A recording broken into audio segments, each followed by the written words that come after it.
A lei orçamentária de 2024 deve ser sancionada hoje pelo presidente Lula.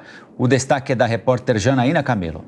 Aprovado no Congresso Nacional em dezembro, um dia antes do recesso parlamentar, o orçamento para este ano terá o desafio de buscar o equilíbrio fiscal prometido pelo governo.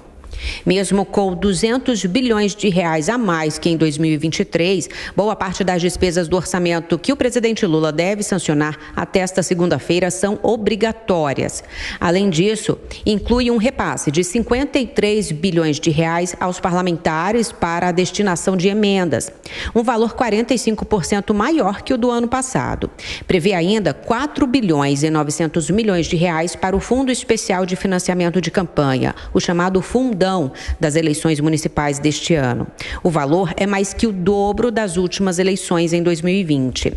Está previsto ainda 54 bilhões de reais para as obras do PAC.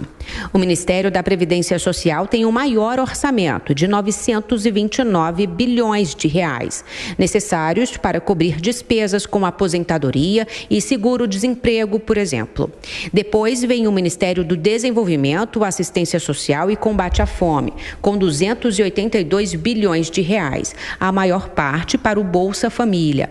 Em seguida está o Ministério da Saúde, com 232 bilhões de reais. Nos últimos dias, o governo avaliou a possibilidade de apresentar vetos à lei orçamentária. O Tribunal de Contas da União apontou que a previsão de orçamento tinha receita superestimada e que, por isso, há um risco de um déficit de mais de 55 bilhões de reais neste ano e não um déficit zero, como promete o governo. A lei orçamentária anual é elaborada a partir da Lei de Diretrizes Orçamentárias, a LDO, que prevê receitas e despesas equilibradas para este ano e, com isso, um déficit de 0% do PIB nas contas públicas. Para isso, o governo incluiu no cálculo propostas aprovadas no Congresso para o aumento de receitas, como a que retoma parte do pagamento do ICMS não recolhido nos últimos anos pelas empresas e a taxação dos fundos offshore e exclusivos. O relatório do TCU questiona a metodologia utilizada pelo governo para estimar as receitas e a capacidade arrecadatória das medidas aprovadas do Congresso. O mercado financeiro, por exemplo, estima um déficit de 0,8% do PIB neste ano. Durante a tramitação da LOA no Congresso, o governo também conseguiu diminuir o corte no orçamento do PAC. O Congresso chegou a sugerir alterar o valor previsto de 61 bilhões de reais para 44 bilhões. Mas após acordo, ficou definido que a redução será de apenas 6 bilhões e meio de reais, garantindo então os 54 bilhões de reais em investimentos no PAC no orçamento de 2024, vantagem para o governo em ano de eleições municipais. Fábio Piperno e Cláudio Dantas já estão com a gente. Bom dia a vocês, meus amigos. O orçamento está na praça, vai ser sancionado e o governo preocupado em fazer a economia girar. 3% em torno de no ano passado. Neste ano as projeções indicam 1,5%, mas o presidente quer mais, Piperno. Bom dia, Rafael, um abraço a todos. É claro que a qualidade das previsões do Brasil é muito ruim, né? são muito ruins, né? Essa de 1,5%, por exemplo, é o mercado, mais uma vez, se candidatando a pagar o mico no final do ano, como ele tem feito, como tem acontecido, aliás, de 2021 para cá, né? Hoje os padrões da economia brasileira em relação à expansão do PIB, felizmente, são outros. São diferentes.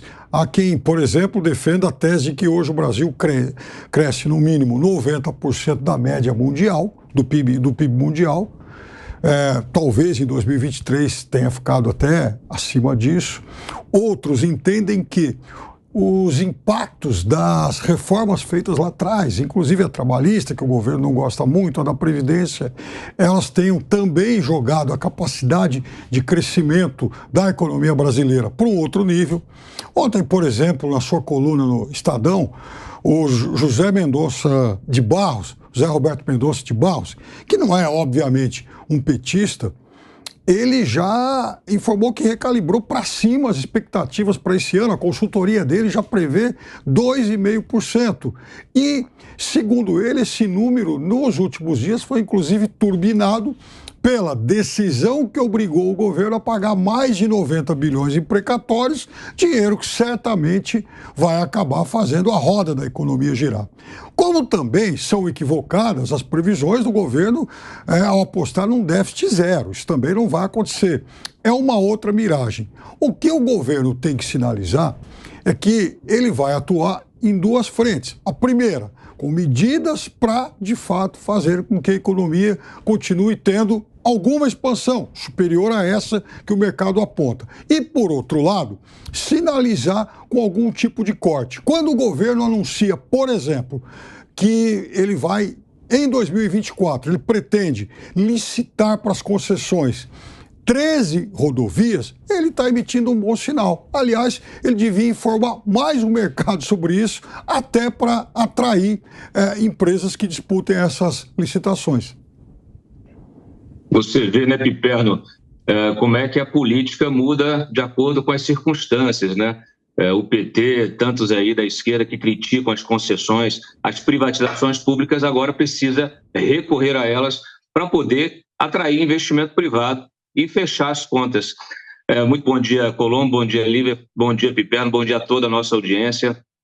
A sanção da LOA deve sair hoje com vetos, a expectativa justamente em função desse estique-puxa, né, que virou a questão orçamentária num país que tem restrições orçamentárias graves, restrições que elas são históricas, e que não tivemos, por parte da atual administração, no ano passado, nenhuma medida que, vamos dizer assim, provocasse esse alívio na restrição orçamentária. Eu estou falando de quê? Estou falando justamente do aumento da dívida, do aumento dos juros da dívida e como isso faz com que cada vez sobre menos dinheiro para investimento. Tanto é que nós estamos aí vendo essa briga entre Congresso e Palácio do Planalto, uma briga cada vez mais acirrada sobre o controle orçamentário.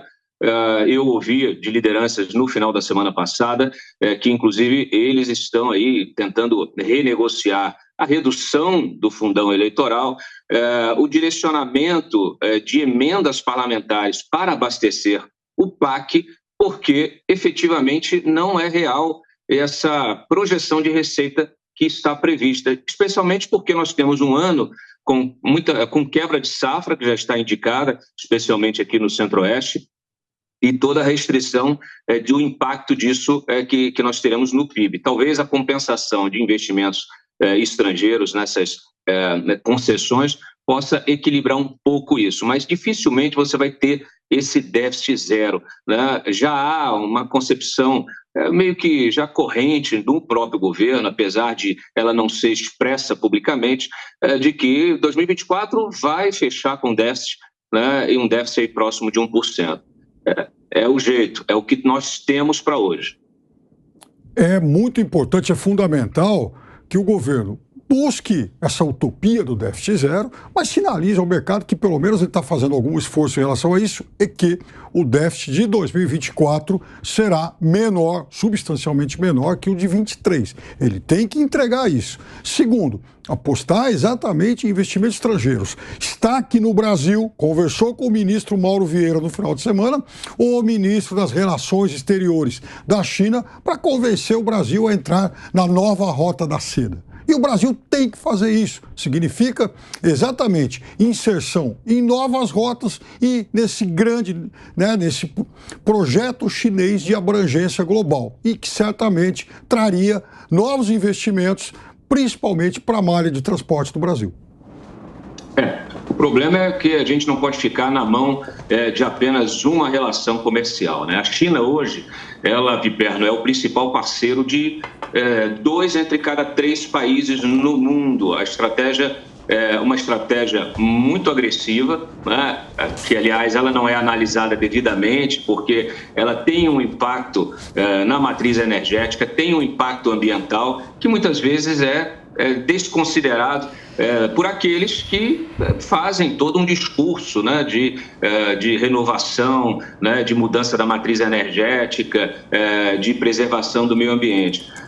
Mas, efetivamente, hoje a China está aí presente. A nossa dependência em relação à economia chinesa, ela cada vez é maior. Então, qualquer respiro ali, qualquer espirro da economia chinesa nos afeta. Então, a gente precisa aumentar, diversificar e fazer esse movimento inverso. No ano passado, o investimento estrangeiro foi embora. Agora, a gente precisa fazer com que ele volte.